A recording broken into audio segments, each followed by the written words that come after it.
Cette semaine, une fois n'est pas coutume, je vais vous parler d'une vente aux enchères. En effet, samedi, près de Rouault, rue Rossini, il y a une vente absolument exceptionnelle, j'adore, c'est un artiste absolument inconnu, il s'appelle Jacques Carelman, il est né en 1925, il est mort en 2012, dans l'oubli.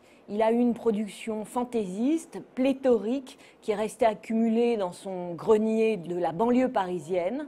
Mais en fait, de son vivant, il avait été vraiment reconnu par des personnes importantes. Par exemple, en 1975, Harald Zeman, le très grand commissaire d'exposition suisse, qui est mort il y a quelques années, l'avait sélectionné pour faire une exposition de ce qu'il appelle ces machines célibataires. Des machines célibataires, c'est des œuvres tout à fait fantaisistes, inspirées de Dada ou du surréalisme, et qui font référence à un monde littéraire, en l'occurrence Alfred Jarry et Raymond Roussel. Ces pièces-là étaient exposées l'été dernier par François Piron, un commissaire d'exposition actuel, au Palais Tokyo. Et c'était vraiment exceptionnel.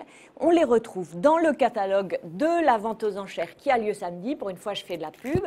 Au milieu du reste des autres objets que Carelman lui-même a appelés objets introuvables. Et ils sont vraiment inspirés par une idée du surréalisme. Par exemple, il a créé des bicyclettes, de véritables bicyclettes qu'il a bricolées lui-même et qui sont des bicyclettes qui vont nulle part. Et souvent des bicyclettes qui sont le reflet de l'amour, par exemple, ou ça c'est le cas d'un tandem et qui montre que justement souvent avec l'amour on va pas bien loin. Ça c'est une bicyclette qui permet de ne pas faire demi-tour, il suffit de changer de selle.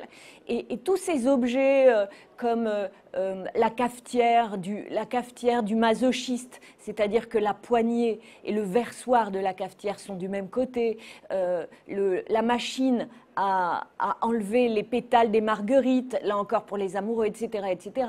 La fourchette pour prendre les spaghettis, en fait, il y a un système pour tourner la fourchette. Il est plein de fantaisie, plein de poésie, et dans un esprit tout à fait surréaliste, et tout ça et part un peu au massacre parce que c'est estimé 50, 80 € et il y a 412 lots. Je vous invite à vous renseigner auprès de la maison de vente parisienne qui s'appelle Art Precium et qu'on trouve très facilement sur le net et à vous rendre samedi à cette vente aux enchères d'un homme qui est mort dans l'oubli mais qui avait été remarqué de son vivant. Il a d'ailleurs publié ses objets introuvables plusieurs fois aux éditions du Cherche-Midi. C'est génial et c'est un peu triste aussi quand même. Alors, merci et à bientôt.